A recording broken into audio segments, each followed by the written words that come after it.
بسم اللہ الرحمن الرحیم۔ سورہ بقرہ کی آیت نمبر 27 میں اللہ تعالیٰ نے انسانوں سے وعدے لیے، اس میں ان وعدوں کا ذکر مذکور ہے۔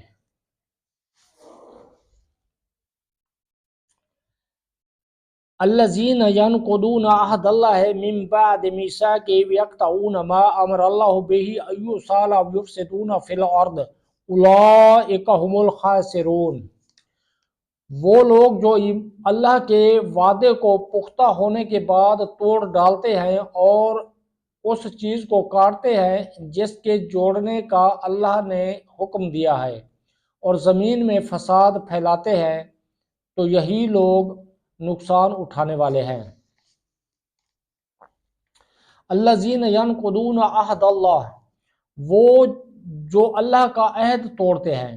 اس سے وہ عہد مراد ہے جو اللہ تعالیٰ نے گزشتہ آسمانی کتابوں میں حضور سید عالم صلی اللہ تعالیٰ علیہ وآلہ وسلم پر ایمان لانے کے متعلق فرمایا تھا۔ ایک قول یہ ہے کہ عہد 3 ہیں۔ پہلا عہد وہ جو اللہ تعالیٰ نے تمام اولاد آدم سے لیا کہ اس کی ربوبیت کا اقرار کریں، اس کا بیان سورہ اعراف آیت نمبر 172 میں ہے۔ دوسرا عہد انبیاء کرام علیہم السلام کے ساتھ مخصوص ہے کہ رسالت کی تبلیغ فرمائیں اور دین قائم کریں، اس کا بیان سورہ احزاب آیت نمبر 7 میں ہے۔ تیسرا عہد علماء کے ساتھ خاص ہے کہ حق کو نہ چھپائیں، اس کا بیان سورہ آل عمران آیت نمبر 187 میں ہے۔ ما امر اللہ بہ، جس چیز کا اللہ نے حکم دیا، جن چیزوں کے ملانے کا اللہ تعالیٰ نے حکم دیا،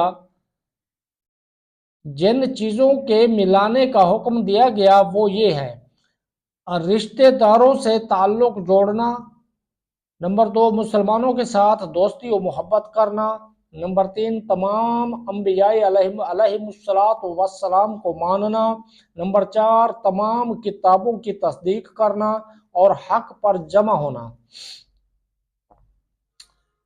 ان کو قطع کرنے کا معنی ہے رشتہ داروں سے تعلق توڑنا، انبیاء علیہم السلام کو نہ ماننا اور اللہ تعالیٰ کی کتابوں کی تصدیق نہ کرنا۔